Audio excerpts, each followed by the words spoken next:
Hey, good evening and welcome to the June 4th, 2024 work session and special meeting of the town of Austin. Please join me and rise for the Pledge of Allegiance. I Pledge allegiance to the flag of the United States of America and to the republic for which it stands, one nation, under God, indivisible, with liberty and justice for all.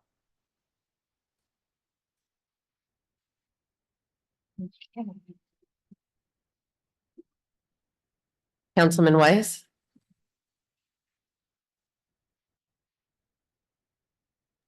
Present. Councilwoman Fields Tuil, Present. Councilman Minicchio, Here. Councilman Meyer, Present. Supervisor Feldman. Present. Supervisor and town board announcements. Okay. The spray park at Lewis Engle Waterfront Park is now open on weekends, Saturday and Sunday through the end of the school year. Beginning on June 27th, the spray park will be open every day through Labor Day weekend with exception for camp days when it will open on Wednesday, when it will open at 3. And it's also closed for the fireworks, which will be July 3rd. The Ossining Pride Flag Raising will be Wednesday, June 5th at 4 p.m. at Market Square. The MTA has begun running Haverstraw to Ossining ferries from 9:30 a.m. to 9:30 p.m. on the weekends at discounted fares. Check out the MTA website for more details. Opening night kickoff of the LGBTQ+ listening library at Bethany Arts Community will be Wednesday evening at 7 p.m. The listening library will be on display through July 31st. Also on Wednesday, June 5th, there is a fundraiser for the OHS band trip to play in the Hawaii at the Pearl Harbor Memorial Day Parade, Remembrance Parade. 10% of what you spend at the following restaurants will be donated to help the band go get to Hawaii. So Brothers Fish and Chip, Capri Pizza and Pasta, Craven Jamaican, Dee Dee's Diner, El Rey Salvadorino, Maya Rivera, Malike, Richie's Kitchen, Scarduzio's Deli, Squires, Briarcliff, Briarcliff Stationery, and One Empanada. Please join us in supporting this effort. Friday night, 7 p.m., Hudson Valley Books for Humanity will host author Fazi Abdul Khan speaking about her new book, Traveling Feminista, a modern Muslim woman travels throughout the world. T-Town will celebrate Pride Month with Out and About at T-Town, Saturday, June 8th at 10 a.m. Ossing's Children's Center Spring Gala is Saturday, June 8th at Travelers Rest. The event begins at 6 p.m. Also, Saturday, Westchester Collaborative Theater in Ossining will have another Music in the Box starting at 7:30 p.m. featuring the music of Consigliere Consort. How do you say? Canigliere. There you go. The Galata House 9th anniversary party will be Sunday, June 9th, 2 to 5 p.m. at JP Doyle's Beer Garden in Sleepy Hollow. Check the Galata House website for more details. Right, Mike Briscoe, the music, will hold a rock showcase next Tuesday, June 11th at 7 p.m. at Maya Rivera and Briarcliff Manor. Calling all musicians and venues. June 21st will be Make Music Day presented by Mike Briscoe Music. If you are interested in performing or hosting a band or any musician, please get in touch with them, 914-762-8757. New York State Department of Office for New Americans has released a free English language learning tool called CEL-Ed that helps new Americans learn English at their own pace and on their own time. Simply Google New York CEL-Ed for more information. New York State has announced a new service, the Address Confidentiality Program, or ACP. It allows residents who have experienced domestic violence, stalking, sexual offenses, human trafficking, and reproductive health care services, including patients, volunteer providers, and their employees, to get free Albany post office boxes. This PO box is secure and could be your official mailing address. New York State will privately forward your mail to your home address. See the New York State Department of State website for more information. And as always, the Ossining Public Library has bevy of events, including movies, crafts, meditation, tutoring, homework help, yoga, book clubs, and more. Please see their website at ossininglibrary.org for complete offerings. Thank you. Nope. Not at all. So before we get into the one board resolution of the special meeting, I'd just like to state for the record that it was noticed on the town's website that pursuant to New York Public Officers Law, Section 103A, Chapter 149 of the Town Code and the town's video conferencing policy, Councilmember Matthew Weiss is participating remotely via Zoom video conferencing due to extraordinary circumstances. Board resolutions, request for special law for hotel occupancy tax. Whereas the unincorporated portion of the town of Austining consists primarily of residential properties and does not have many commercial properties to contribute to its tax base. And whereas there is opportunity for certain properties within the unincorporated town to be developed or repurposed to include a hotel use, including one property that was formerly owned by General Electric for a corporate conference center use and was recently sold to an entity that is considering implementing a hotel use utilizing the existing dormitories. And whereas in order to implement a hotel occupancy tax in the town, a special law is required from the state, which legislation has previously been passed for several neighboring municipalities, including the city of Peekskill and the towns of Greenberg, Mount Pleasant, and North Castle, as well as many of the villages therein. And whereas Assemblywoman Dana Levenberg has proposed Bill A 10405 to allow the town to adopt a local law to implement a hotel occupancy tax of 3%. And whereas Senator Pete Harkam has proposed Bill S 9773 to allow the town to adopt a local law to implement a hotel occupancy tax of 3%. And whereas the 3% cap on the proposed hotel occupancy tax is consistent with the special laws passed for the neighboring municipalities. And now therefore be it resolved for the reasons set forth above, the town board hereby expresses its full support of Bills A 10405 and S 9773 as drafted, and requests that the state legislature and governor take prompt action in enacting a special law to this effect. And be it further resolved, the town board hereby authorizes the supervisor to send a letter to Assemblywoman Levenberg and Senator Harkam to this effect. Do I have a motion? So moved. Second. Questions? All in favor? Aye. Opposed? Abstain. Gail is having a hard time. Can you make her a panelist? She's in. I just have to promote her to a panelist. Okay, perfect. Good. Thank you. I don't have my notes. Okay, so Visitor recognition, visitors shall be accorded one 4-minute opportunity to address the board on issues not relating to the agenda, but of relevance to the common good of the town. If there is anyone here on Zoom that would like to address the board on any topic, please raise your virtual hand. I see you, Dale, and I will promote you in a second. There's no one else. Okay. So I guess we'll have a motion to adjourn into work session. So moved. Second. all in favor? Aye.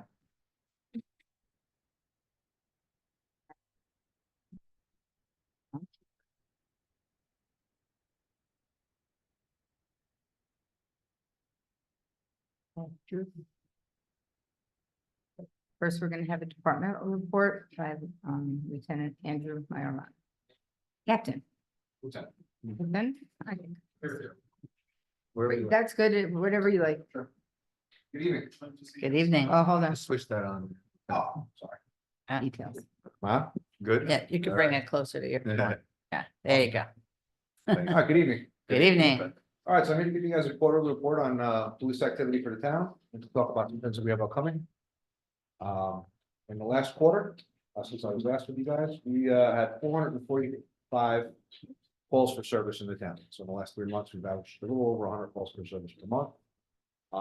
Those are separate from officer initiated calls. Like somebody stops, we do a vehicle stop on the side of the road. There's a blotter generated for that, but this is separate. This is just calls for service. Total blotters generated, we generate a blotter every single time there's some kind of police action, was 1,696. And out of those, like I said, 435 were self-generated. We're calls for service, not self-generated. We conducted 422 traffic stops in town and issued 349 summonses. We gave leeway to about 60+ people, but issued a lot of summonses in the town. We responded to 46 motor vehicle accidents, 56 disabled vehicles, and 24 fire alarms. We also made 16 arrests, most of them traffic related. One of them was a fugitive from justice, which stemmed out of a traffic stop. Had something outstanding in another state. He or she, I'm not sure, but I believe it was he. All right, so upcoming stuff that we have going on. We're moving forward with the camera project for the Lewis Angle Park. We ordered all the equipment. Some of it's been coming in drips and drabs. Every day I'm getting different boxes in my office, so I just want to make sure that we have everything that we ordered physically present in our possession before we start scheduling it to be installed. We're hoping to have it installed by the July 4th fireworks or July 3rd fireworks, to be more precise. That might be a little bit ambitious. We're relying on different folks to attach, put the equipment out, get it up and running. But we have placed the order. I placed it a little over a month ago, and like I said, drips and drabs. I'm getting either little tiny boxes or giant boxes today. I got an envelope with a whole bunch of SD cards in it. And I was like, oh, this must be for the camera project. Didn't even tell me, wasn't mentioned down where it was from. But we're getting all the stuff in, so that should be up and running shortly. Hopefully by the fireworks, but definitely before the get onto the full swing of the site. What else do we have going on? So we're starting our now that the weather's warmer, we're starting our community outreach programs. We have this month we have kickball with the cop coming up. We're going to do several athletic programs, primarily engaged targeting engaging youth to try to foster a good relationship with us and the youth in the community. We'll have movies in the park, coffee with a cop, and a few block parties here and there. The movies in the park are going to move from park to park to park, so some of those be in the town, some of them will be in the village. The big hit is always two biggest parks are Nelson Park and Waterfront, because that's primarily where folks will walk to if they get the biggest draws. The Waterfront's always a big draw because you get to watch the beautiful sunset as the movie goes on. But we're looking forward to doing those things. This fall, we're working with the Austin Youth Bureau to coordinate a civilian youth academy.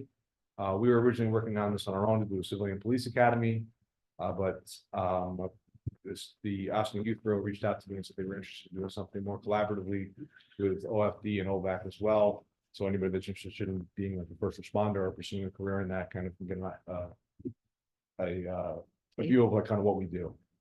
And traditionally for us, we've just done the police academy, the civilian police academy. It's been very successful. We're targeting that towards middle school and high school students primarily, but anybody of all ages is free to join. The last time I ran that course, we had someone from middle school age, and the oldest person was a senior citizen that lived at 15 Maple. So it's a good course. Looking forward to that. Also upcoming, we're going to be collaborating with our neighbors to the north and south, being Croton Police and Briarcliff Police. We're going to work to make our roadways more safe. And we're probably going to be doing some DWI checkpoints, working in collaboration with both of those municipalities.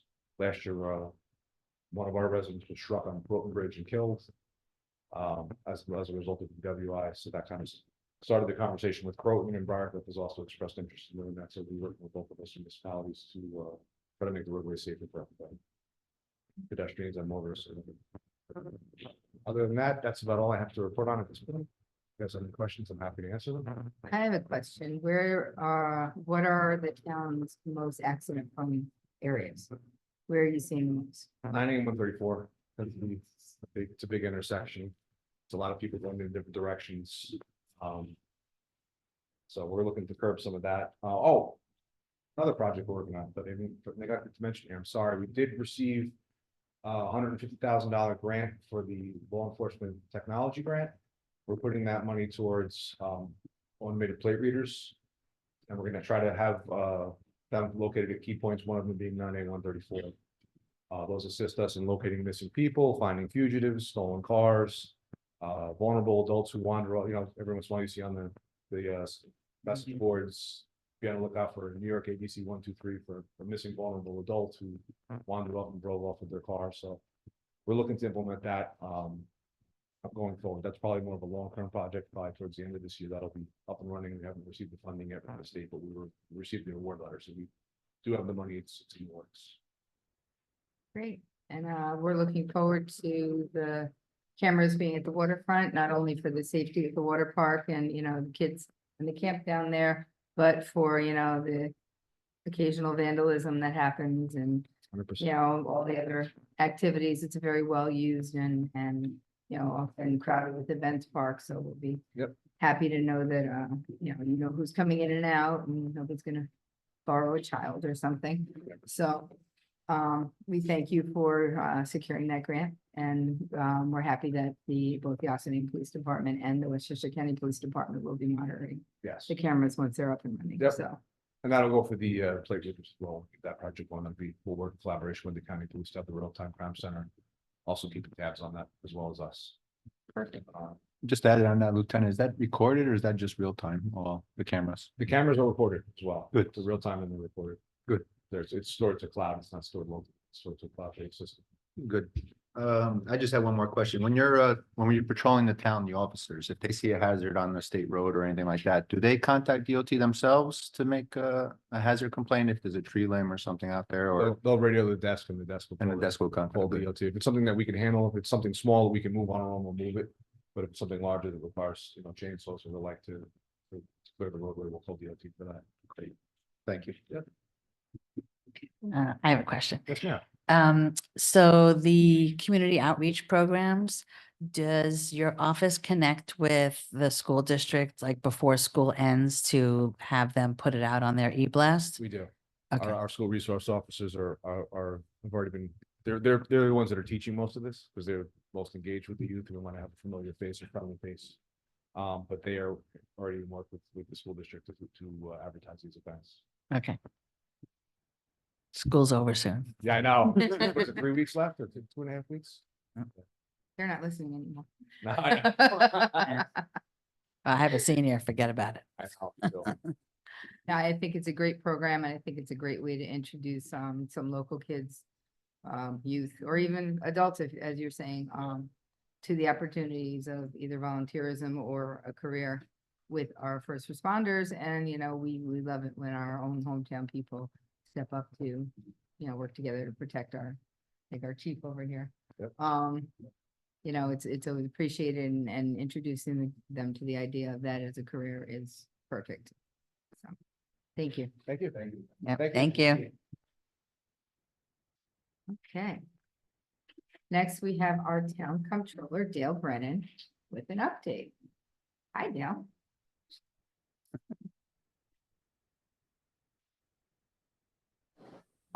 Good evening. Sorry, having trouble finding my buttons tonight. Thank you Supervisor Feldman. Good evening, Town Board. As always, we have been busy. We went through the audit process. We're just waiting on our draft audit report to write our final synopsis for the town for the year, which is also included in the audit report. So once this last step is completed, we will get a final audit report for 2023, and we will have our fantastic auditors come and do a presentation. Hopeful that this will occur in July. We did end the year very strong, which allowed us, as we moved into 2024, to take on some larger scale projects that we haven't seen in a couple of years, probably since COVID came to roost its not so nice head. But now we're getting back in the groove. So the board had approved the Gordon Avenue Drainage Project, around 1.7 million, which we're funding from fund balance, or we are putting in for FEMA funds to assist with that project, as well as the 2024 paving project, which we anticipate a small amount of CHIPS funding, but the bulk of it will be funded by debt service. It was important to get that resolution on for the meeting on the 28th in order to hit our time frames for permissive referendum and then a estoppel period because the town does go out to market towards the end of July with a closing date of August 2nd this year for our funding. We do short-term funding right now with the market and the interest rates that I've been seeing. If we can avoid tying us into any long-term debt, we will avoid it. Currently, the interest rate is running about 3.57%. When I plug that into my handy dandy calculator, the debt that we are incurring for the paving will probably cost us about $120,000 for principal and interest payments for 15 years. Road paving as a 15-year life. But we're set to move on that. In June, we will file our continuing disclosure, which is basically like a 6-month checkup that everyone has to file to make sure that our finances have not gone too much in a southward direction, let's say. The bond market will also look to that when they are out there getting rates for us. So we do have a small amount of bands to renew when we move forward with our bond sale. A little over 3 million. So we will be paying down a piece of that debt and then renewing the balance as we move forward. Coming up for the town, we will be creating a capital project for funding the reval that will have to take place to keep us in compliance with that. But for that project, we will be funding it from fund balance. Reval projects have a useful life of 5 years, so it really doesn't make sense for the dollar amount that we need to borrow for it when we have the fund balance available to put it to work for us. And also we will be doing an obligation resolution once we have formulated the plan to move ahead for the ARPA funds. For the ARPA funds, we have to obligate by the end of 2024 and expend by the end of 2026. But I feel we've had some good conversations and we'll be right on target to meet that deadline.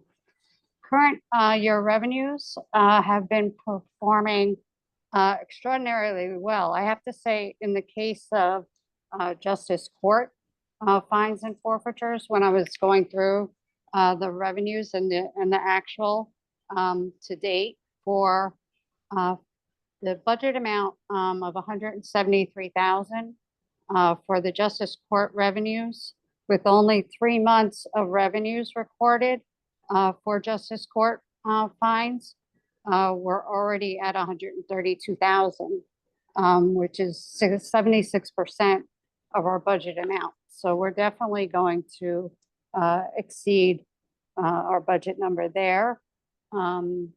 Also, our interest earnings, we were very conservative in budgeting the revenues for interest earnings, not knowing what was going to happen with the interest rates. It seemed a little volatile when we were building the budget. So we did remain conservative, but interest earnings have remained high. We do utilize different banks for investment opportunities to make sure we're making the most that we can on the town's money, which helps in the future as we go forward to be able to keep the tax rate flat or in some cases, reduce it, like we did for this current year. Expenses have been in line. I don't see any red flags at this point, but summer and when things are getting utilized more, we might run into some more repair and maintenance issues that I'm not currently seeing yet, but you know, they do sometimes happen. That's why we do budget a small amount in contingency to take care of any of those emergency type situations. And I think that about covers it, unless you have any questions. Yeah, we do have a water spray park repair, so you'll be seeing that soon. Noted.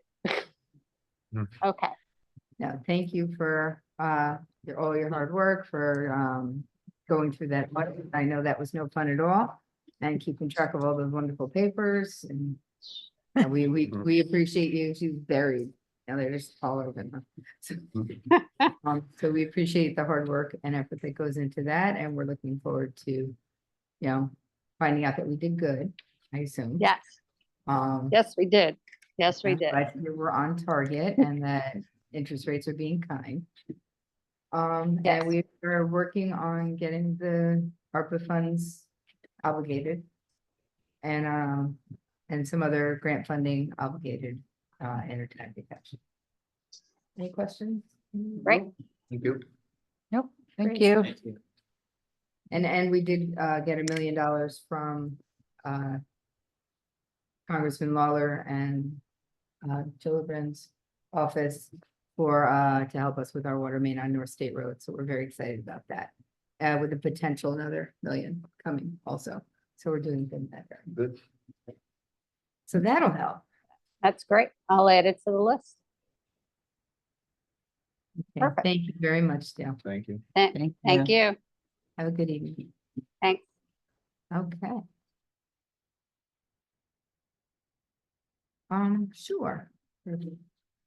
We're gonna change the order here real quick. Are they not here yet? No, not here. No, he's here. All right, Gareth, would you like to come up and talk about your water quality sampling? That you've been doing for us at the Ossining Waterfront and Powell Beach? Right. Thank you very much. For those who don't know me, Greg, my name is Gareth Huffam. I'm president of the Hudson Valley Stream Conservancy, also known as HVSC. This is 501c3 nonprofit based here in Ossining. And we've been working for some time with the town to explore the possibility of getting permitted swimming at the Lewis Engle Park beach on the Hudson River. So I have a short presentation. I've given 5 minutes, so I'll do my best. Thank you for the opportunity to talk about this. Water quality studies for the Lewis Engle Park Beach. Next slide, please. Sorry, could you just yeah. Is that better? Yeah. Okay, great. I have to be able to read it. I'll start just with a short background, give you a little context for what I'm really here for, which is to ask for money. So the background is that the New York State Department of Environmental Conservation is encouraging municipalities to make use of their Hudson River waterfronts. It's interesting to note that only 4 municipalities in the whole 300 miles of the Hudson River have swimming beaches. And the DEC wants to change that. They want to really, make that something that, is an asset for, all the Hudson River towns. So the town of Ossining in 2021 started getting interested in that and asked HVSC to look into the Westchester County Health Department requirements for getting permitted swimming. We did that, and we found that water quality was the key parameter above everything else. You just had to, meet certain thresholds of cleanliness from a bacterial, sewage bacterial standpoint. So we looked into that. And another requirement is that the studies must be done for a number of years sequentially, so that they can really see what the pattern is, not just like, get permitting based on a random one good year. So they wanted to see it for a few years. So we've gotten a pretty good start in the town on that. In 2021, town provided us $5,000 to spend at the Westchester County laboratories in Valhalla for lab analysis of the water. So we weren't getting the money. We would just take water samples to the lab and they would charge that to the town.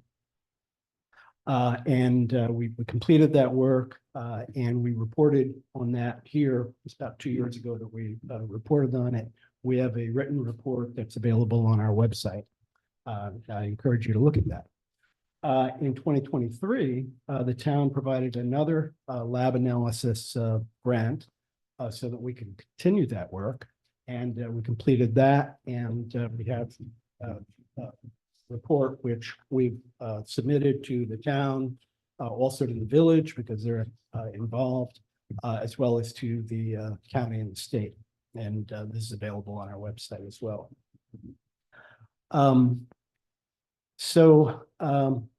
We got a lot of good data, and I'll give you a little talk a little bit about and summarize the data in a minute. But I wanted to let you know that we are here tonight to request another lab credit grant of $5,000 so that we can continue this work through the 2024 summer season. So summary of prior results. I want to start by noting that the New York State DEC water quality standard for recreational waters is that you have no more than 35 sewage bacterial colonies per sample, 100 milliliters in size. And the bacteria we test for is called Enterococcus. In the 2021 study, the Enterococcus counts at the beach exceeded the health department standards, but not by much. And so that was really encouraging. We didn't know where we stood. We could have been way off, but it turned out that we're very close. We studied July and August, and if we looked at the July data alone, it would have passed actually. But August was very rainy, the numbers go up, and so taken together, we did not pass. But we got encouragement from the health department to keep looking. So from that work, we not only measured at the beach, but we also measured the final effluent at the waste water treatment facility, the sewage treatment plant, and from the Sing Sing Kill, the two most likely sources for sewage bacteria. And I think to our surprise, to everyone's surprise, it was not the wastewater treatment plant, but rather the Sing Sing Kill that was the primary source of sewage pollution. So sadly, the village chose not to seek funding that was available at the time to investigate that further. But the town did, and they received a follow-up water quality grant from the New York State Environmental Facilities Corporation. And they got it for $30,000. And I'll tell you more about that in a minute. So for the 2023 study, we focused on the Sing Sing Kill because that's what the 2021 study pointed to. And we wanted to see if we could locate specific sources of the sewage. So we found 4 sites where the village-owned sewer line was broken and putting sewage, raw sewage into the stream. We found another 4 sites where sewage was coming out of water, out of stormwater pipes, which was a surprise because you expect that only to have rainwater. So that often indicates that there are illegal connections. There could be other reasons, but if you see it consistently from the same one, it's usually so we're told, an illegal connection.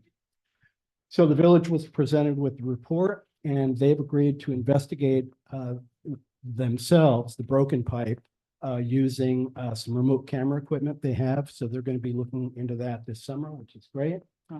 The town hired Hudson Engineering, the town with the village hired Hudson Engineering to further investigate those sources and other sources along the Sing Sing Kill using the $30,000 grant that the town has. This is a slide from the 2021 study, just a satellite image showing the beach sort of in the center. I think you can see the sewage treatment plant over on the left, along with the square, which shows where the effluent comes out. And way over on the right, you see the Sing Sing Kill. And this shows the condition when the Hudson River tide is going out. It'll draw the water and anything that is in the water right past the proposed beach. And also, I might add, right through canoe club and any other use of the waterfront water. Next slide, please. This was just some of the data from the 2021 slide. I won't bother going next. This is from the 2023 study. So as I mentioned, we were looking for specific sources. So we walked the section, the approximately 1 mile section that we were most concerned with, and we tested random spots along in the main waterway, and also any input, like any pipe that was showing any liquid input. So this happened to be one of the storm drains where you wouldn't expect anything but rain. And I don't know if you can read it at this scale, but the second line down shows that the value is supposed to be 35 bacterial colonies to pass. This was 242,000. So this is just raw sewage, and we measured this. This is 2 different dates, and we've measured it other times as well. We Where also is that one located? this one is the intersection of Route 9 and All right, so that's the one Denny. the village is doing the investigation with Hudson. I think so, Okay, yeah. thank you. This is another one, just to give you an example of one where we were, taking the water right from the stream itself, so it'd be diluted. But this was just below one of the breaks that we found in the village-owned sewer pipe. And so here you can see the values diluted, right? 2,400. Again, it's supposed to be 35. So clearly, and also you can see by the color of the water, it's gray water coming in. So the village was happy to learn about these. These are in pretty isolated areas. We mapped all these and presented it to the village, and so they're working with that. this They're in summer. contract to work on. Brings me to my request. So as I mentioned, we'd like to request another $5,000 increment to pay for the laboratory analysis. We would like to target at least 3 water samples from the beach per week. We'd also like to pair the samples between the beach and the end of the Sing Sing Kill. There's one reference spot that we like to use, which doesn't even involve us getting into the stream, so there's no liability issues or anything like that, where we just put a pole down with our sample. So we take it from the parking lot that's right on the water stream. At least 1 week, we're required to take at least 1 week where samples are drawn on 5 consecutive days during normal or dry weather, and at least 1 instance where they're drawn for 5 days that includes a significant rain event, so that you can see how it goes up and then comes back down again, how long it takes to come back down. So HVSC will collect the samples ourselves. We expect about 100 over the course of the summer. We'll deliver the samples by car. They have to be on ice, very strict protocols to the Valhalla lab. They will then do the analysis, send us the results by email. Then we'll do all the data crunching, write a report, and report back to the town. And all of this, no cost to the town, to Hudson Valley Stream Conservancy. We do that for free. But we would like to be able to get our incidental expenses like ice, we have to get ice every day. Gasoline, it'll be roughly 50 trips to Valhalla and back. And then printing of final reports, incidentals. So that's all I have. Happy to take any questions. And because the study is being done, funded by the DEC grant, we're partnering with the village to do not only all of the water outfalls into the beach area, to study them and test them. Also, all the village is taking care of all the way up the Kill to look at those outfalls and test those. They have some identified ones they're gonna do, so it's gonna be very comprehensive. The village is cammering and cleaning a lot of the waterways that come into our area, like, most of the outfalls on our beach come through the village first, so they're really cleaning and opening and cammering them. So it's been a very comprehensive, starting with Garrett's work, continuing with Hudson. It's been a very comprehensive evaluation of what's coming into the water and from where, and from there we can identify how to make it perfect. The police department and lieutenant is gone already, but did identify an individual who owned a sewage pumping company, dumping directly into the Sing Sing Kill and into the catch basin right next to that went right into the Kill. So some of those spikes in the numbers could very well be from that illegal activity, and they caught him in the act. So well, part of Garrett's testing will show if that kind of activity, because that is keeping our beach closed unnecessarily. Well, necessarily if somebody's doing that, but we need to find them, and the cameras will help. Anyway, so the testing that I think I'm personally interested in for this year is what we need to show the DEC, which would be specifically on the beach, and if they have that one other source coming out of the Kill, I'm okay with the parking lot one. Right. Personally, I want to hear from my board members. But not all the way up the Kill, I because understand. we got that covered. Yeah. So, thanks for all your work on this. I think it's terrific, but is there reason to believe that the numbers will decrease without the work done by the village at that point? No, not until the work is done. Right now, they're in an investigative stage where they're going to look, doing the camera work as Liz mentioned. They'll find all the different, or many of the different breaks. Most of them are underground, invisible, because the pipe runs primarily under the stream bed. The 4 that we found, we were lucky because it was a section that was above the stream grade. Once they find them all, they'll know the scale of the problem, and then they will make an engineering plan. I think the Hudson Engineering, that's part of what they'll be doing. Decide what needs to be done to fix it.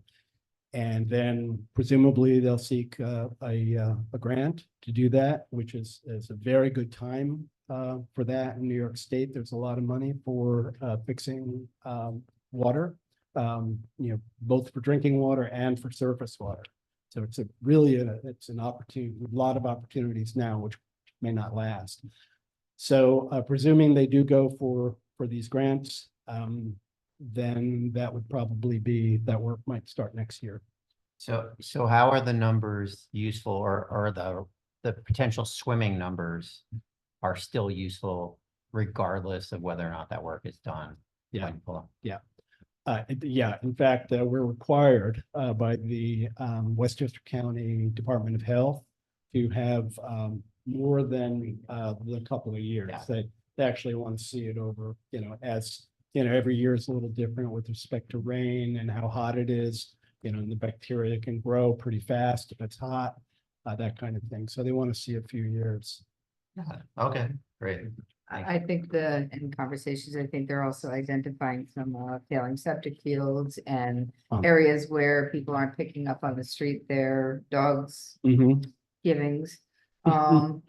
So, I mean, there are a lot of Yeah, a lot of different, factors. lot of different Yep. things that can make this number rise, especially the company that's dumping it. I feel like if, you know, if that's taken care of, that might just be the thing that gets us over the hump. And now that we're gonna have, you know, more eyes down there, that perhaps, you know, this year will come out better. We don't know. Yeah, that was a great catch. And if I remember correctly, you saw them yourself, right? That's bravo. Had a nice conversation. Anyway, I have a question. Mhm. So for the $30,000, I don't know if you know, or like what the balance that's left from that grant, do we know? no, that's committed to Hudson Engineering. Oh, all for- of it is. for All of us. it is committed to Ah, Hudson okay. Engineering. Got it. So this would be coming out of our budget line. Okay. Hi, Gareth. Good Hi, Angela. presentation. Thank you. Just one question, maybe I missed it. When you take the samples at the beach, is it surface or is it, 5 feet down, 10 feet down? We usually go about 18 inches down. So when we take it at the beach, I go out in chest waders up until about knee height or so. And I have a 14-foot pole with a sample jar on the end of it. So I put it out 12 to 14 feet. I dip it about 18 inches down. So the water is usually about 4 or 5 feet deep where I take it. And which, you know, Which side? irregardless of the tide, right? So I'll be, you know, in different Mhm. spots depending on the tide, but about the same depth of water. And then I'll, you know, rinse the jar 3 times. So there's a little protocol and then take it. So it's usually from about 18 inches deep and then it's capped. Good. Thank you. Thanks for clarifying. And we worry about, it's a good question because there's bird activity. And, you know, they have the same, their Enterococcus and E. coli show up on the same test. So that's something we have to be careful Good. about. And if there was gasoline or oil, that would just sit on the top usually, right? That would sit on the top also, right? Yeah. Thank you. Sorry, Hi. is everyone, I just have a question. Sorry. I'm sure, I apologize if it wasn't clear. So you're asking for the $5,000 plus the incidentals? Plus the incident, well, I mean, you know, the incidentals wouldn't be that much anyway, maybe a couple $100. So Okay, but I just want to be clear on what exactly it is you're I'll asking ask for for. as much as I can get. If it's 5,000, then it'll be included within the 5, but you know, if you could do a little more, that would be wonderful. These past 2 years, or these past 2 year events, I never put in for the incidentals, even the last time you did authorize it. But I was lazy about the accounting, so but I'll be less so. May this you time. be lazy again. Okay, Okay. thank you for your presentation. Thank you so much. Really appreciate it. Thank you so much.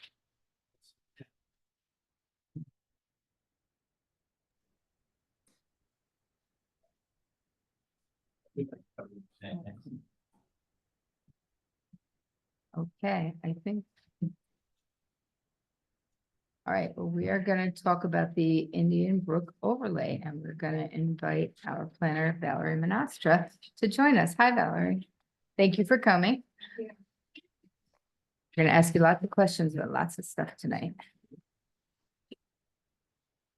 I'm personally very excited about this one because yeah, I know you've been working on it for 20 years and I've been looking at it for 10 years, but this is a culmination of a lot of people's work and a lot of collaboration between, you know, 5 or more communities to protect the source of our drinking water, the source of Croton's drinking water. And you know, it's one of the main things I hope to accomplish from my term in office. So I'm super excited to hear more about this. Go ahead. Okay. So I think I was here at a few work sessions, maybe about a month or 2 ago. And so we presented the overall, the overall goals of the with legislation. And a couple of the outstanding items specifically were how we were going to apply it in terms of whether we were going to put it under the zoning or whether we were going to have it as a standalone chapter. I think Christy suggested that it would be a standalone chapter, and we now have specific, like what we're calling waivers associated with it. So it's not so much that if somebody can't meet the standards that are being requested, that they can seek waivers, but they can't necessarily just automatically get a a zoning variance. And we think the waivers would provide a little bit more of, I'm gonna say, it's not necessarily making the regulations more strict, but it adds in, I think, another level, a higher bar in terms of getting an applicant being waived from a particular provision of the overlay versus zoning variance, which a lot of times when you go for a zoning variance, you just have to show like an overall net benefit, or that you just have to argue your particular case, wouldn't necessarily, the situation in your case, wouldn't necessarily be able to go under the current regulations, and you're asking for the ZBA for a variance from those particular regulations. So it's just a different set of waivers versus a variance. And then also in terms of the actual violations and fees associated with the overlay. And I don't know, Christy, if you want to weigh in on some of the additions that you made to the local law. That was really the part that I focused on, because I think in an area variance standard, there's a lot of flexibility, and I know that the board and the supervisor feel very strongly about requiring adherence to these standards to the extent that it's feasible. And the board, the code already has provisions for such a waiver in other sections of its code. So it also provides for additional consistency. I believe this came from the stormwater chapter, which is, somewhat relatable to the issues we're talking about here. So it just requires it, like Valerie said, it doesn't affect the stringency of the legislation itself, but I think it does create a higher bar for those who would be seeking to not have to comply with it. So right now, one thing I did want to bring to the board's attention is that right now that waiver would still go to the zoning board of appeals. So I don't know how this board feels about that, if you would rather it go to the planning board, if you would rather it go to this board. That's, it's not a decision that has to be made tonight, but that's something to think about as well. We'll look to you and Valerie for guidance on that. Well, it depends on how actively involved you want to be as a I board. think it should be the town anytime this board. I happens. think it should be a more focused agency on zoning. Would it be different conditions between the waiver and just going to the zoning board and regular without the waiver?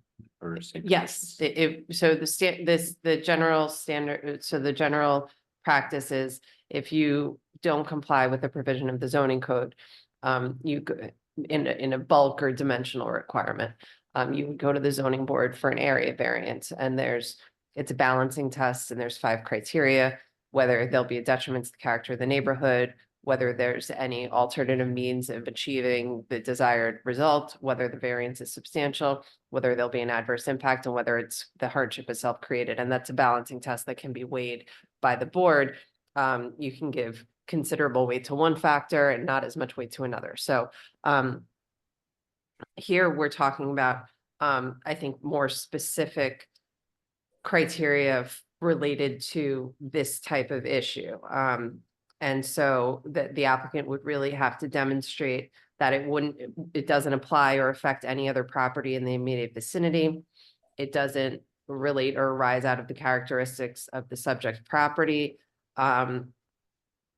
And you have to show unique circumstances, which I believe to be a higher standard. And again, this is a standard that already exists in the code in other chapters. So there is kind of a consistency there as well. But it would be different if the zoning board got an application like this. They would definitely, there would have to be some information and education provided because it would really be outside of the scope of what they usually handle. So do you feel the planning board would be better suited? I do to a certain extent, only because they deal with wetlands, they deal with these types of issues more regularly than I think the zoning board does. Okay, and for instance, if somebody wanted to create a parking lot or a large impervious surface that, this is an area where we're hoping the rain drains into the watershed, it would be a higher bar to do that than in any other area. Or having, there's a whole bunch of things that, application of any pesticides or things like that, there's a higher bar for that. So I'm good with the planning board, personally. I would want it regulated by people who had the most information and who understood the issue and what we're trying to achieve. So if, it's true that the planning board does look at the wetlands and understand the buffers and all of that and Again, we're hoping that this isn't a regular occurrence, right? Well, We, yeah, we don't don't want want people anything. coming in for these, generally. And certainly, I sit with the zoning board and they're very, knowledgeable people who are very familiar with the community. But, I also think that it creates this separation so that there isn't this kind of overlap between the concept of a waiver and a variance if they're before the same board. Okay. I think that's good advice. Yep. Question? Oh, good. Mr. Been on the planning board? So I guess, are we ready to do like GML circulation? No, we were talking about how that's not necessary or might not be necessary because it's not in the zoning code. Right, but I do think, I would like to be able to put it on for a potential, call for a public hearing and, undertake the secret review associated with this. Absolutely. And is this something that we would want to send to the planning board for their comment? Yeah, we might want to have them also send to the planning board for their comments. Since we're putting it on now, yeah. Yeah, can I just have another, can somebody just forward me the map of the Indian overlay again? Sure. I don't think it was attached on this, was it? No, this particular one was, I didn't, And we going have it forward. as part of, yeah, but I can send it to you. Thank again. you. And this is for the Indian Brook overlay and the Croton Gorge overlay as well. That's correct. So some of our properties are Yeah. in either. I thought I could find it from last year's discussion. And And this I is, think Portland already adopted. Similarly, Cortland already adopted, and, the Village of Austining has taken this up. As well as, Newcastle and, Croton, they're all in the process of going through the adoption process. but, I've had a lot of conversations with the other, heads of government in the community, and I'm very thankful that we're all in agreement that, the next wars will be fought over water, so protecting our water sources is invaluable. And I think we're gonna try to, I would like to, the grant itself, there is like an expiration, it technically expires at the end of June, but what they're looking to do is get in a slight extension so that all the municipalities can finish up their adoption process. So ideally, we'd like to move this forward sooner than later. Okay, I'm happy to move it sooner. so given the timing of the board's upcoming meetings, I think that you can certainly call for a public hearing No. at your meeting. No. No. At your meeting next week, but because the 5th Tuesday is primaries, the 4th Tuesday, the 25th is primaries. You're doing a morning meeting that week. So really the next opportunity to open a public hearing would be July 9th, which isn't necessarily the worst thing in the world, because it gives us an opportunity to send it over to the planning board and see if they have an opportunity to take a look at it. And also, it gives us time to do the secret circulations. Sounds good? Yep. Okay.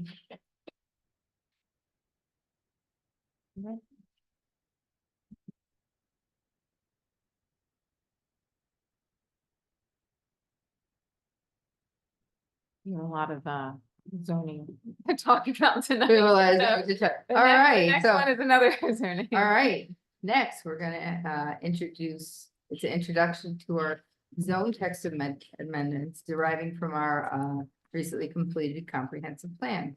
So the zoning committee has been going through.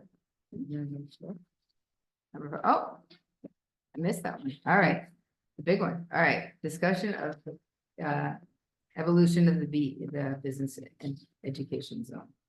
So I'm gonna have Christy maybe start off on this, and I'm happy to answer any questions you have on the zoning petition. So. just trying to bring it up. You had a work session at the beginning of the month where the new owner of the now former GE property came with their land use consultants to introduce themselves to the board and kind of do an overview of what they are hoping to do with the property going forward, which is, as far as I understand it and what was presented, try to utilize and take advantage as much of what's already there because it's so nicely developed, and just kind of incorporate some additional uses that also fit in with what's already in the what the property can already accommodate essentially. So it The was, existing structure. yeah, so it was already being used as a business education facility. It's in the BE Business Education Zoning District. So you have conference centers, you have dining areas, you have conference rooms, you have essentially event halls, you have dormitories because people would come and they would stay over. So there's there is an intention, as the applicant represented, that they intend to continue to utilize it for the conference center purpose, but then also try to incorporate some other uses into those existing spaces, such as a hotel, a restaurant, an event venue, and the like. So the applicant had explained when they were here that they were going to be submitting a zoning petition that was submitted late last week. It's still, bless you, it's still not complete yet. We still need some additional information from them. And so what we had also discussed at the last work session is that SECR would have to be done on this because it is a large parcel of acreage, and they are going to be incorporating additional uses that aren't currently permitted under the BE, although like I said, given the way it's currently constructed, those uses are conducive to what's already there. So, and it appears that the applicant is also considering concurrently or shortly after beginning the zoning process of also making a site plan application to the planning board, not for any actual physical changes, but just in order for the planning board to be able to take a look at what they're proposing in terms of these additional uses on the property, which is something that's pretty standard both in the BE zoning language, as well as for commercial uses generally. If you're going to change a commercial use, generally you want to have a site plan review to make sure that the change in intensity isn't going to be impactful. So the additional uses, like I said, that they are looking at are conference center, hotel, restaurant, and that the units would not exceed 300. They're also proposing a special permit use for senior living, but as far as I understand it, that's not something that is being considered for the property at this time. But like we talked about in the past, because they're coming before the board and seeking zone text amendments, it's more efficient to just do it now so that they don't have to keep coming back piecemeal. If they make a change to the use, they will still have to keep going back to the planning board, but that way they don't have to keep going back piecemeal to this board as it relates to the zone text itself. So I'm happy to answer any questions. You know, we only recently received this. Valerie and I did review a draft before it was submitted, and I think that there will still be some tweaks as we go through this process, but the applicant does appear to be willing to work with the town in order to make this something that everyone can be comfortable with.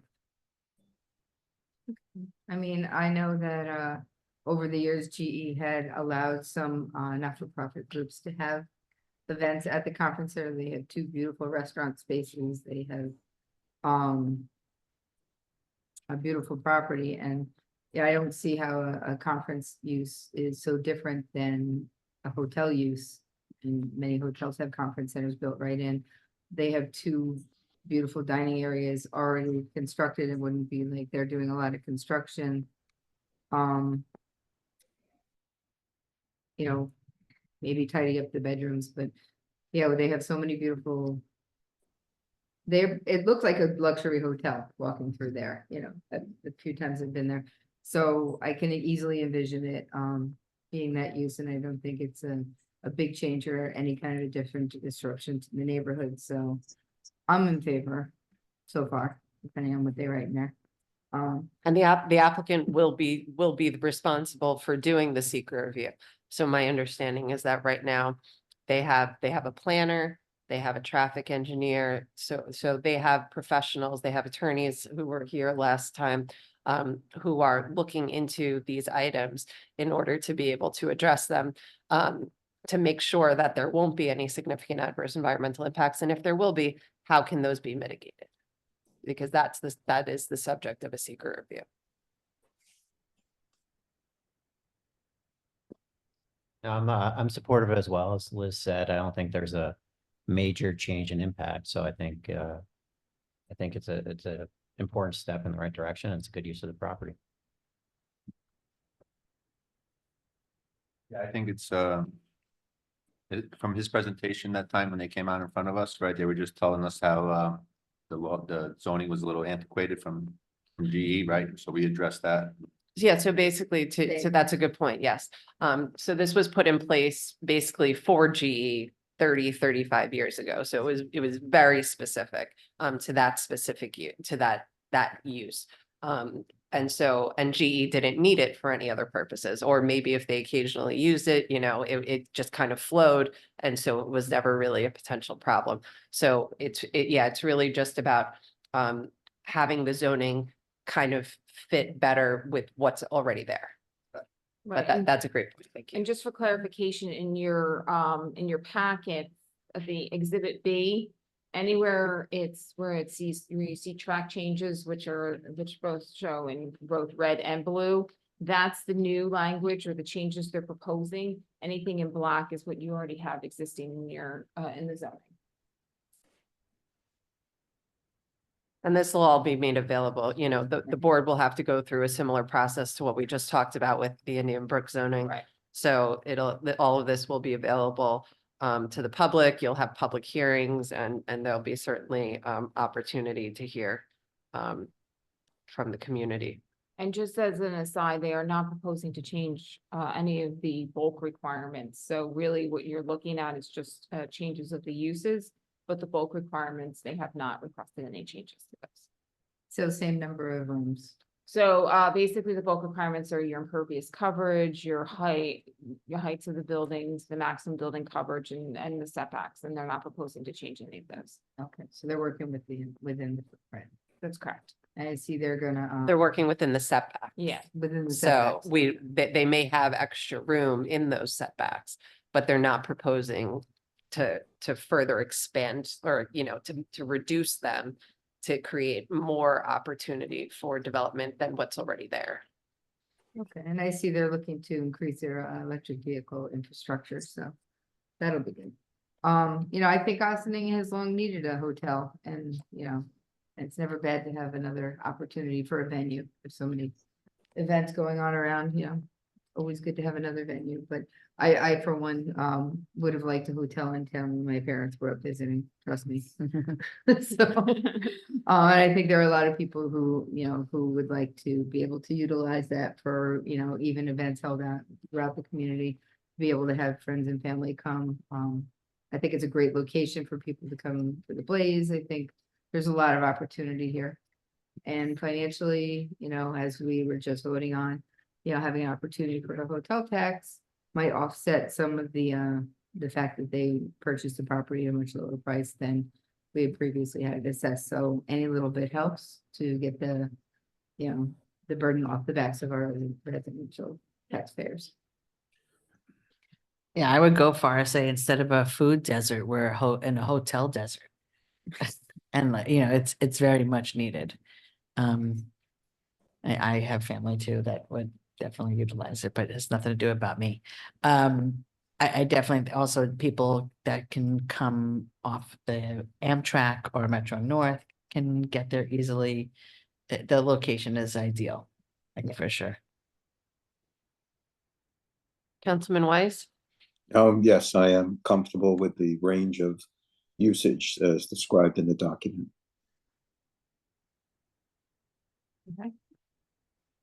So I think we still have to do a little bit more legwork in terms of procedure, and they need to submit more information.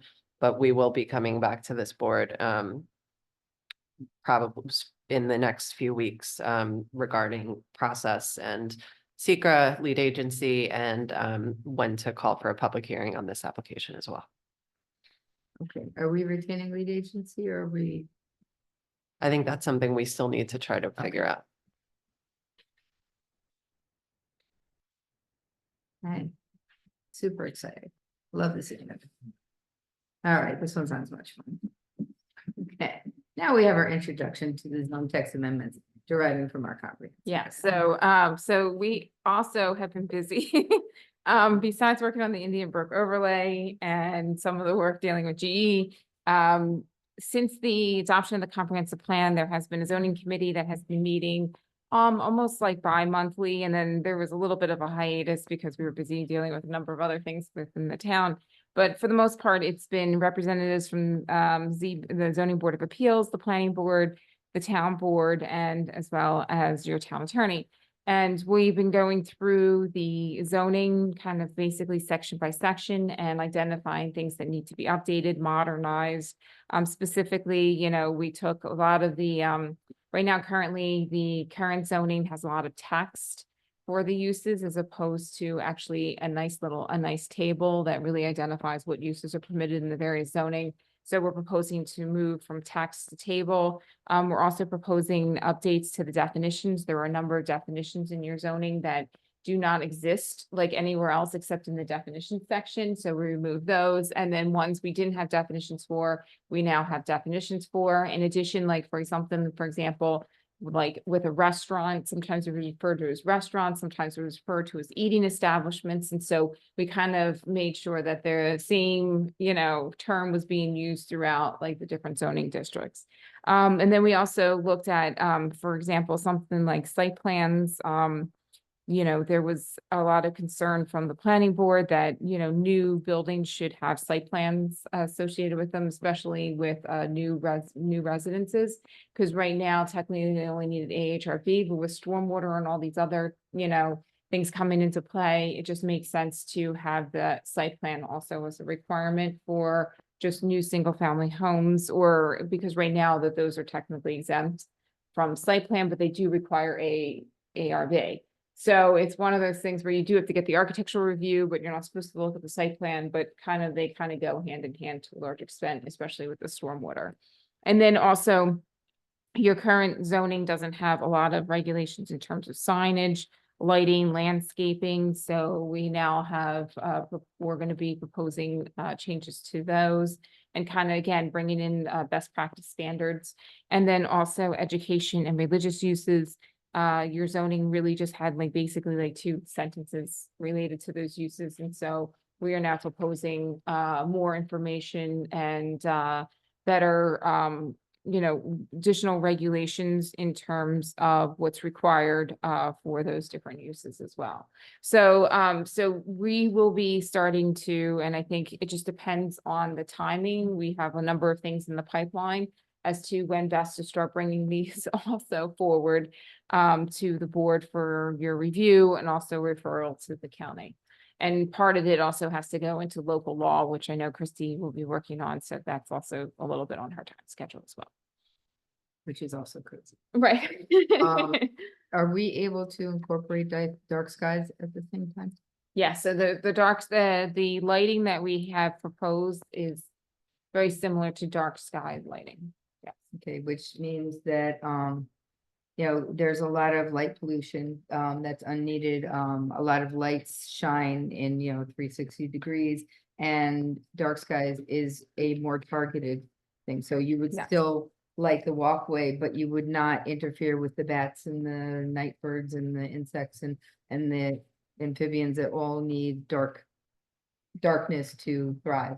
So, by focusing the light only onto the areas that, you know, you specifically want to light, you can really enhance your biodiversity and protect the environment. So I'm a big fan of that. And, you know, light pollution, I think, takes away from our ability to look at the sky and, you know, the stars. as well as, you know, so many other things. So if we could limit that and adhere to these new recommendations that are around, I'm a very big proponent of doing that. And I hope you'll come with me. I have a question. You also mentioned something about landscaping. Can Yes. you elaborate on what does that look like? What is the verbiage of that? Sure, so some of the requirements that we're looking for are specifically providing certain landscaping plans associated with certain projects. So let me just.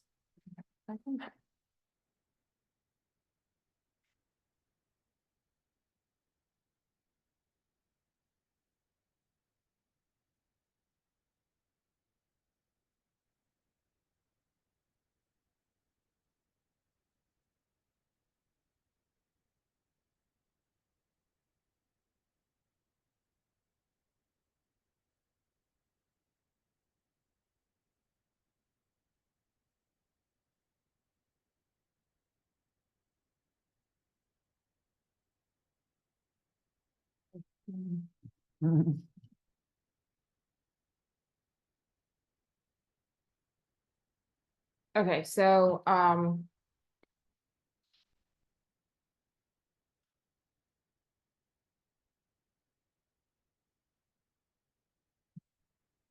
okay, so what we're requiring specifically, for certain, so for example, with certain, now we're requiring certain things with, landscaping standards. So we have specific standards in conjunction with any site plan or special permit application, where before there weren't any standards. So you didn't necessarily have to have a landscape plan, but the landscaping plan now specifically requires, you know, suitable plant selection. It can't be, it's not supposed to be any plants that are on the invasive species list. They're focused on native plantings.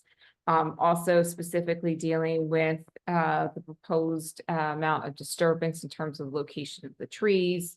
And also in terms of the actual landscaping themselves, just to make sure that the plantings that are proposed, and when they're incorporated, don't necessarily have a situation where they die within like a year or two. So part of that is additional standards in terms of like care, in terms of seed mixtures and plantings.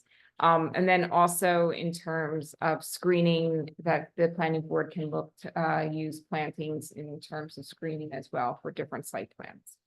That all sounds fine to me. I'm not in support of any kind of regulation of how high the grass can grow or how high, you know, any of people's plantings can grow. I'm not in support of any of that kind of regulation. No, and there's no regulations Okay. associated with that. Okay. We do have a regulation? You don't have anything right now currently in terms of, now unless for some reason there's a property maintenance issue. No. That's what I was gonna- Yeah, I think there's a property. Right, there's a maintenance property requirement. maintenance There's, thing, but that's a not zoning. separate chapter. of Right. code. Um, And that has to be, it has to be in a real state of disrepair to the point where the building inspector is going out there and they're getting violations. Okay, because there are certain ordinances that are, yep, that I don't think are usually fair to homeowners.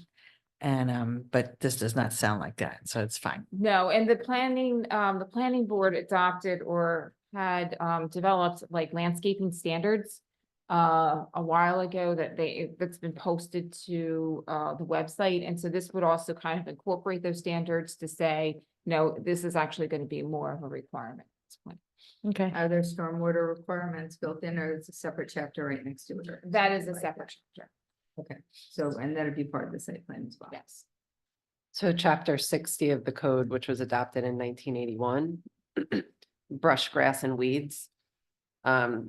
In the event that the town board determines that there exists such brush, grass, rubbish, weeds, debris, or other materials which constitute a fire, health, or safety hazard. So that's pretty much the standard that we're dealing with. That sounds fine too. Not more of the aesthetic nature or like Right. creating a cumbersome Not more than 7 inches. burden.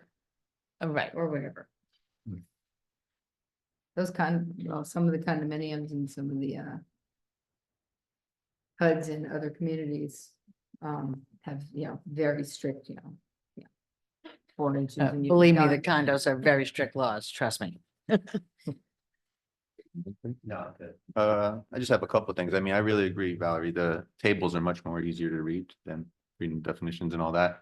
And also we're gonna address like, let's say single residential homes turn into commercial vehicle parking lots, stuff like that. Like, I mean, is that something that is gonna be updated in So in terms of, I mean, are you talking about like things like short-term rentals, are you referring to? I or- mean, I've seen some houses that turn out to be regular houses, then turn out to have expanded driveways and.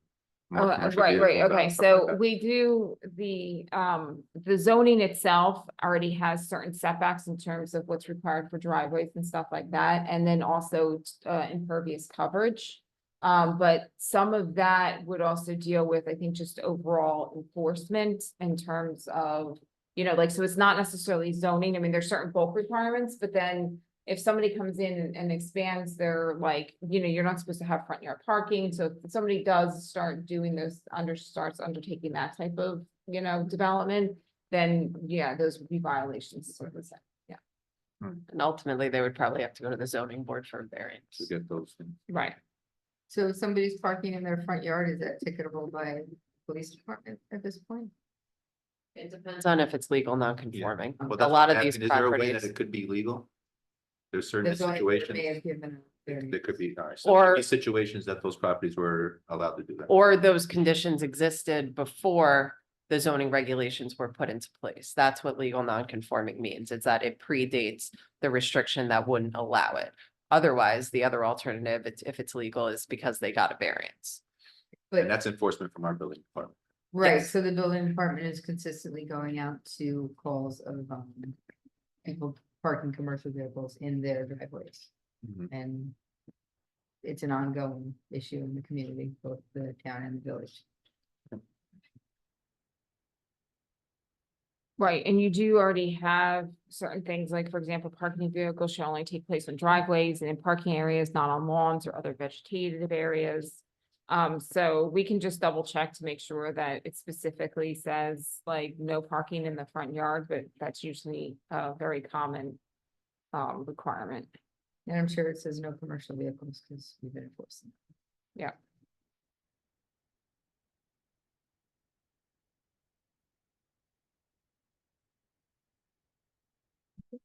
Oh, no, good.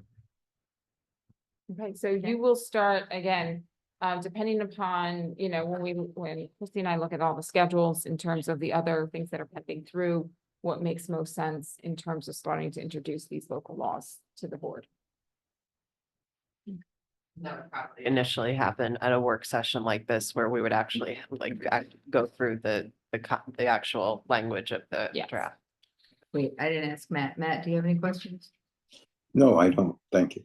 Thank you. I just have one more. If a project's in front of you that, and also a zone text is in front of you, you're gonna let that project go, or are you gonna put a moratorium until we figure out? Right, so I'll just make, and that's a really good question that you're raising, so none of the other two things we brought to you tonight, dealing with the Indian Brook overlay or the BE zoning district, would conflict with what we have, what we're proposing in terms of the zoning changes. The only thing that we would deal with is a little bit more of the formatting, because right now, the current BE zoning, for example, still has all the uses in text, where it would then be in a table, right? But for the most part, this is something that if for some reason, and that's why part of this is the scheduling too of things, if we move forward with, like, for example, the BE zoning changes, then if those get adopted, then we would then work any changes into the zoning from like, it'd be almost a step. Step one would be the BE, potentially BE adoption, and then step two could be the adoption of the other zoning amendments, or we could do everything at the same time, depending upon how things sort of unfold. But I think what we want to do is we want to keep those we're going to clearly have to keep those Yes. separated, because one is a zoning petition. This is something that the town The board board is is initiating. initiating. But in terms of the overall changes, we're not necessarily changing any proposed zoning districts, and we're not changing any proposed uses within that zoning districts. Okay, and then we're also gonna do the next one, which is a whole nother zoning. Okay, Yes, on the overlay, the Indian Brook overlay is a separate chapter. But it would technically, it does refer to the zoning because of the fact that ultimately the zoning, the overlay would affect anybody's development in those areas. Actually, I was referring to our next topic, which is Oh, the the open space plan, open space plan, yes, yes.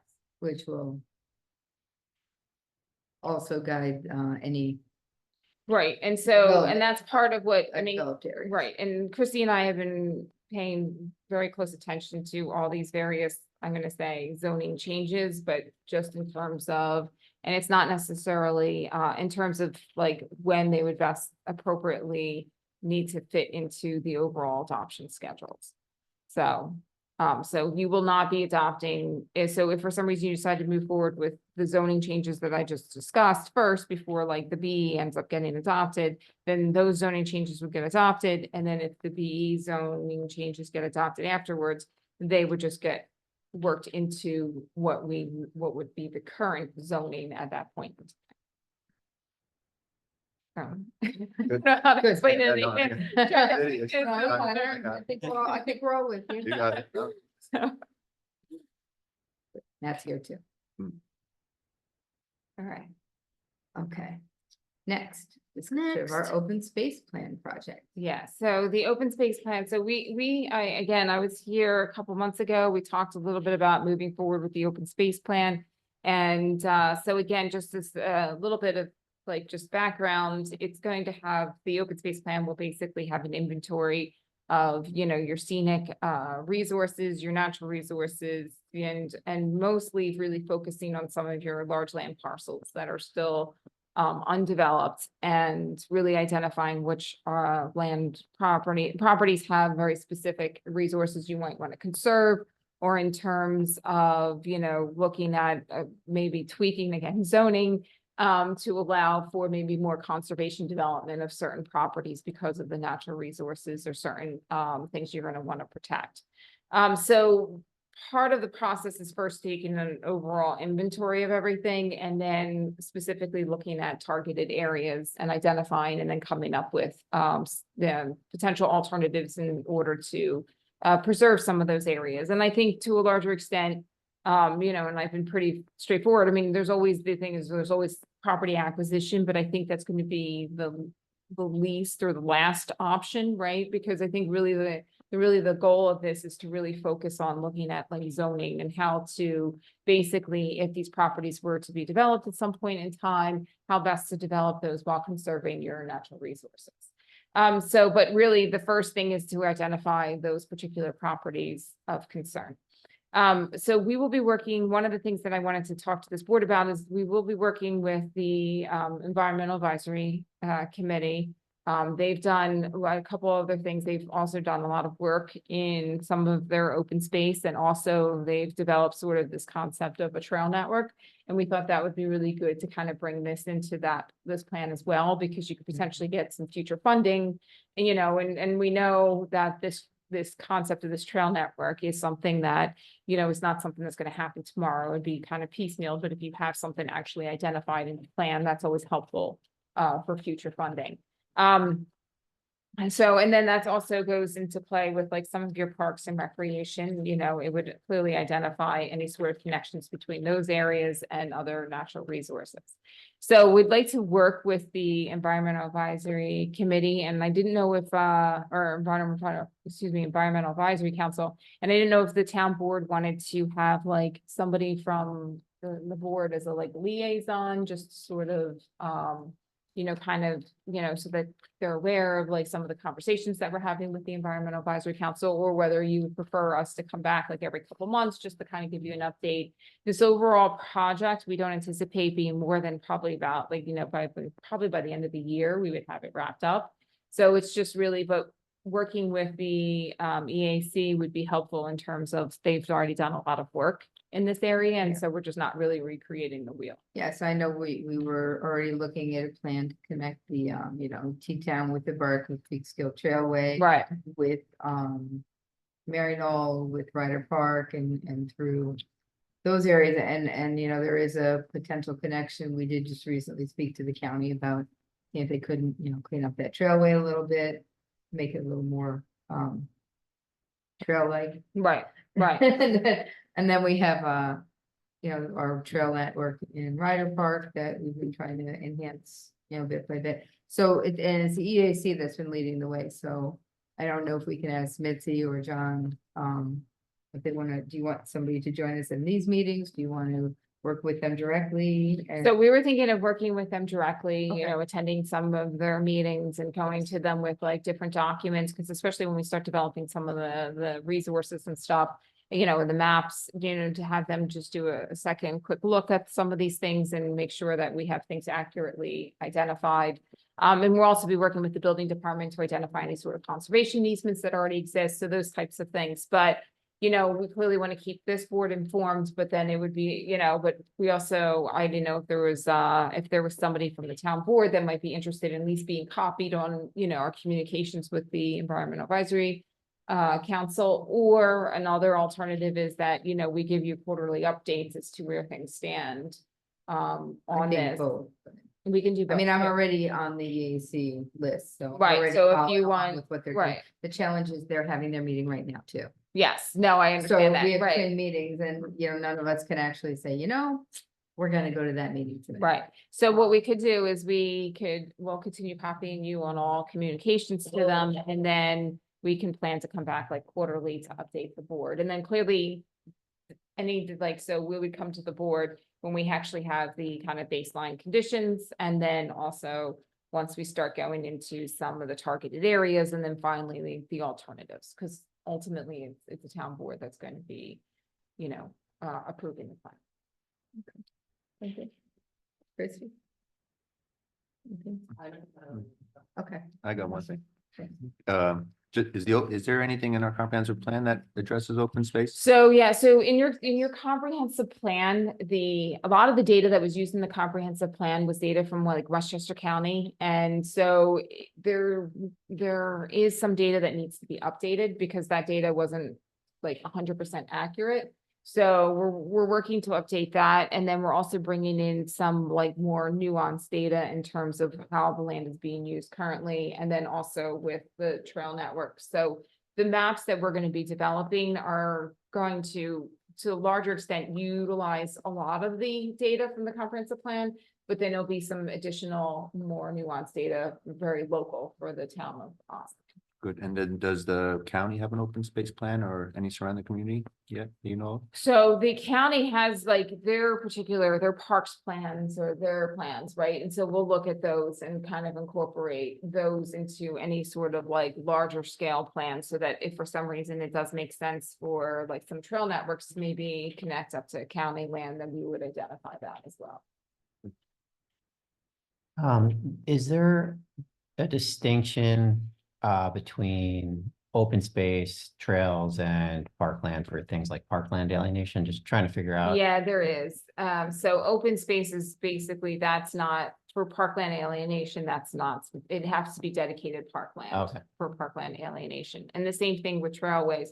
Now, that being said, that you'll find a lot of times with like, for example, if you get grants, the state will require you to have some sort of like in perpetuity conservation easement or some sort of public access easement for any sort of funding that goes towards the development of trails and stuff like that. And you have some property now in the town of Austin that has conservation easements so that they can never be developed in the future, but they're not necessarily parklands.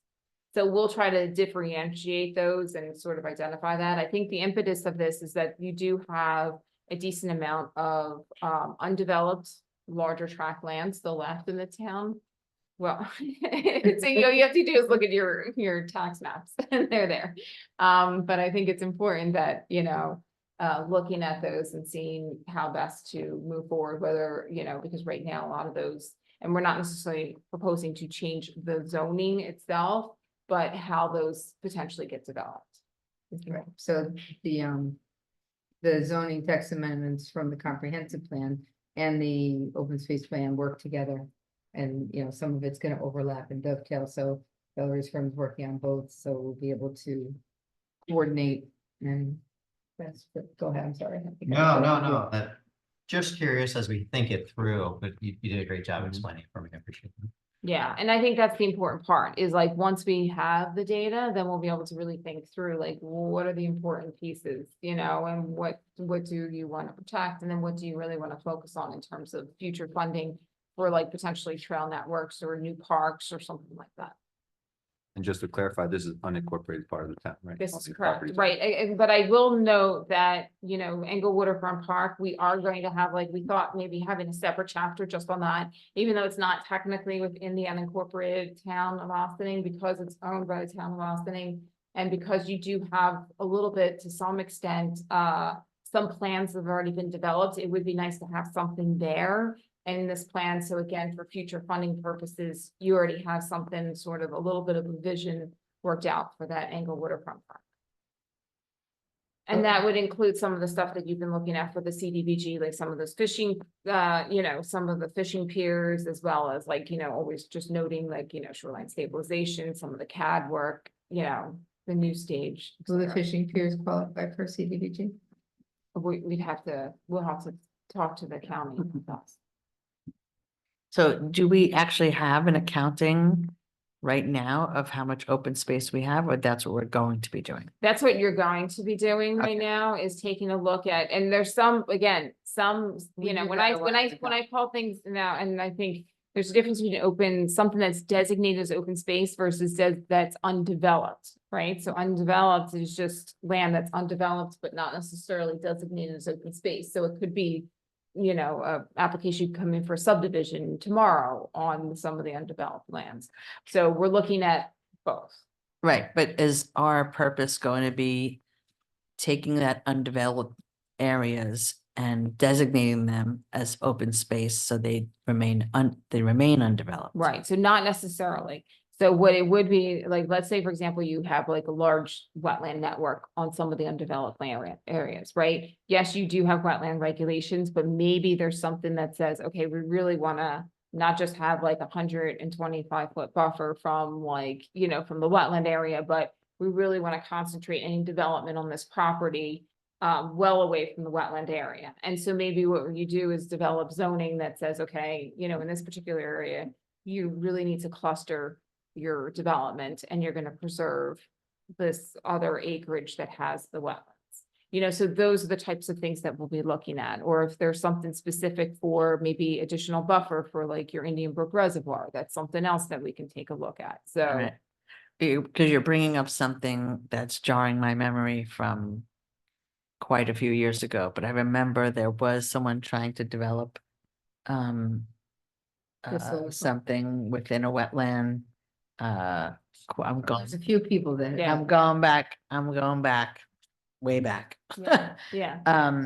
So that's what I'm saying, like, so you're saying it doesn't necessarily mean that we have to designate the entire area as open space, just enough area away from the wetland that it doesn't interfere with the wetland. Right, I mean, what that's you're part of the process. I mean, that's just an example of something that could be identified through this process. saying. Right, but we as- can identify how far away we want the development to begin from the. Right, wetland. those would be new zoning regulations that you would put into Right. place, like in terms of, We do that, or the zoning board does it? no, this would be our process with you. So we Okay. become something similar to the Indian Book overlay to say, this is what we're proposing.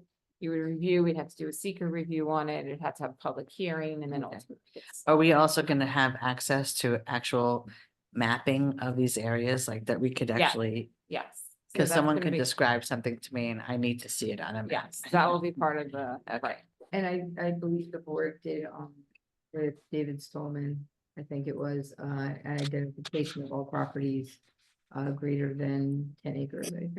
Yes, we have a list from Sandy Nelly from the building department, Okay. that we're starting with that. And then she also provided us some additional information on conservation easements that she knows of that were part of subdivision applications. And also, you know, for example, like Mary Knoll. Yes. Okay, and Marion Dale. Also. Yes. Good. Yeah, Yep. Matt, good. Was Mariondale within, no, it's the. No. village. Also, is the village looking into this too? We have to make- Are they interested in this? So the village, I mean, this is a separate project from the village, so the village is not undertaking an open space plan at this point in time.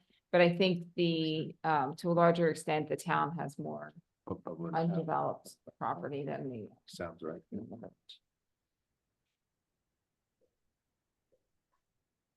Very good. All right. Thank you. Thank you. All right, and last but not least, the Westchester Power 2024 renewals. So do you have anything you want to say about them? Okay. Yeah. Sorry. We heard from Sustainable Westchester, I guess it was 2 weeks ago. Mhm. And so the board heard what they had to say, and I guess the two big issues are whether you want to be the default 50% renewable. And one of the things that Sustainable Westchester is proposing is that if the numbers come in within a certain range, that it doesn't have to come back to this board for approval, that the supervisor is just authorized to sign off on it. So with that information, it's up to the board whether you want to continue going down this path. I will leave it up to the supervisor, so. Okay, you know, I know they had a challenge with their bidding process last time, but yeah, I have high hopes that the bidding process will work out better, but one of the things, myself and the village have been, you know, the mayor and the village manager, Karen, have been talking with Sustainable Westchester about is messaging and really getting people to understand, you know, when the pricing gets there, you know, we'll sign on and, you know, we'll sign on. And when they get the rates, they will put a more robust campaign than they had previously, especially to our non-English speaking population, so that they have a real understanding that this is their choice and it will always be their choice to accept this rate or not. Or opt out. To drop out and drop back in, should they so decide, you know, some people dropped out and they may see this new contract as, you know, so close and they want to do something to, you know, save the world or save the environment. Or it may be lower. I mean, there were many years that we were saving money and being green, and I like those best. But you don't always get those. So hopefully a new contract will come in well. What they're offering at this time, because there are not really enough green energy credits, is 50% and 50%. And what we need to decide, they said, if it remains within a half-cent cost, will we automatically roll into accepting 100% green if they're able to get that, or will you want them to come to me for a signature on that, or will you automatically, if they stay within that half-cent of the 50-50 blend, are we okay just to roll into 100% green? So kind of pulling the board. I am. All right. Matt, what do you think? I think it's a good idea and I like it. I like the potential. I see no reason not to support it. Great. Yeah, I support it with the same concern about messaging. I think they did a very poor job last year and hopefully that is much improved this year. Right, so I think it's important for us to help, continue to help move the state to their climate goals and to help, you know, lower the gases, but I agree. And we'll concur and continue to talk to them about a more robust messaging. We're going to be having a workshop on June 26th with Sustainable Westchester at the library. I think it's 7 p.m. Specifically in Spanish about all of the programs, the money saving opportunities, and the Westchester Power and how that works. And hopefully we could, we're going to be working in collaboration with Neighbors Link, and Anna from Hydros Hispanos is going to be putting out the invitation as well. And hopefully we'll get an actual bigger group to come and talk about what the programs are and how they could be involved or not involved and what their options are. Do you think it's also worthwhile that we bring in green oceaning?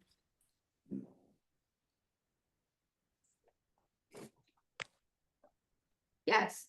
Matter of fact, as a matter of fact, Susie Ross. from Somebody Green is Oceaning reading here. my mind. Yeah, so, Susie Ross, I had asked her if she wanted to chime in. Oh, okay. On the, I'm sorry, I had asked her if, she had any thoughts on. the Because that would have subject. been really weird. No, she just read your mind. She read my mind. So if we can bring Susie and hear what she has to say, it seems like our board's, in agreement that we're gonna do the green route with the added robust campaign. But hi, Susie. Hi, you guys. It's my pleasure to join you tonight, particularly because I've been listening and I like what I hear. But I wanted to actually, I am also going to be hopefully speaking with the village as well. And I'm likely preaching to the choir, but this is such an important issue that it bears repeating. The climate crisis is real, it's bad, it's here, it's on us, and it's because of our use of fossil fuel. So whether I speak on behalf of Green Ossining or just as an environmental advocate, I hear from people who feel overwhelmed and helpless about what they can do to make a positive impact and contribute more positively to averting the climate crisis. We know that there's two main drivers causing the climate crisis, and in our neck of the woods, it's predominantly transportation and buildings, including residential structures. And the things that are most important for us to do, not everybody has the opportunity to do. Air source heat pumps, geothermal, insulating our homes, the use of solar power. CCA makes options for people who don't always have them. I feel really strongly, and particularly so do the state residents when they passed the amendment to our constitution, giving us the right to clean air and clean water. But in combination with the climate law requiring the emission reductions, municipalities really do have the responsibility to lead their residents to cleaner solutions. And we have the obligation to better educate them on the importance of this type of program. So we owe it to ourselves and to the future we all want to leave that we make bold decisions to keep these kinds of programs. I know they're complicated. I know the various perspectives on them. I know the trouble this last contract was. But we need to transition to a renewable energy economy, and we're happy to get on board in any way we can to help with that education, because I think at the end of the day, that's truly what the gist of the problem was. I think, you know, we obviously know that it was a much more expensive program this go round, but as I understand, we expect that to not be the case going forward. But again, some of this stuff can be uncomfortable for municipal leaders to vote positively for when we know it's going to affect our pocketbooks. But I give you guys credit for really supporting this program. And like I said, we're happy to do whatever we can to help it, to help educate. There are limitations to what we can do, particularly with regard to the Spanish speaking. We don't really have a lot of people in Green Ossining that can handle that, but it sounds like, you know, we're working towards that. And I know Sustainable Westchester is very interested in doing all that they can. So really, I'm just here to say thank you and to let you know that that this truly is one of those ways where people in our community, being so economically diverse, that these are the types of programs that are the very few ways that they can actually participate in changing all the things that we need to change with regard to our use of fossil fuel. Thank you. Thank you for your input, Susie. Thank And you. thank you for all the work you do, you know, both in the forefront and behind the scenes in, you know, pushing forward our green initiatives throughout the community. I know you're working with the county, you know, the town, the village, and I don't think we say thank you enough, so thank you. Well, thank you guys. Thanks for, you know, really, you know, these issues, particularly some of the ones that you're tackling tonight. I've been listening in on a few of them. I actually think I did the last open space inventory about 10 years ago. So I'm glad to hear that it's being brought up again, because we really actually don't have a lot of open space left. So all of these things together, you know, based on what I'm hearing, it sounds like the board is I don't have any persuasion to do. I think you guys are really thinking the way that that makes me happy. So thanks for all that. Thank you. Thank you. Okay. Great. So that was our last topic, and so we'll move forward with in that direction. Yep. Great. So we'll have a resolution, yeah, Resolution next week. and that'll be right in time for them to, they're hopeful. Right on schedule. They're dreaming for their time for their Mhm. contract. Yep. I know they're busy presenting on all the other communities. Okay, so with that, I thank everybody for joining us for this very productive work session. I really want to thank Christy and Valerie for all the work they've been doing, on all the zoning. It's been a lot. But I think we're really getting somewhere, so. But their heads are spinning, but really getting somewhere. So with that, I'd ask for a motion to adjourn to executive session for. I don't have personnel, I have, advice of council and contract. So moved. Favor? Aye. All right, thank you for joining us. Have a good evening. We'll see you, when is our next meeting?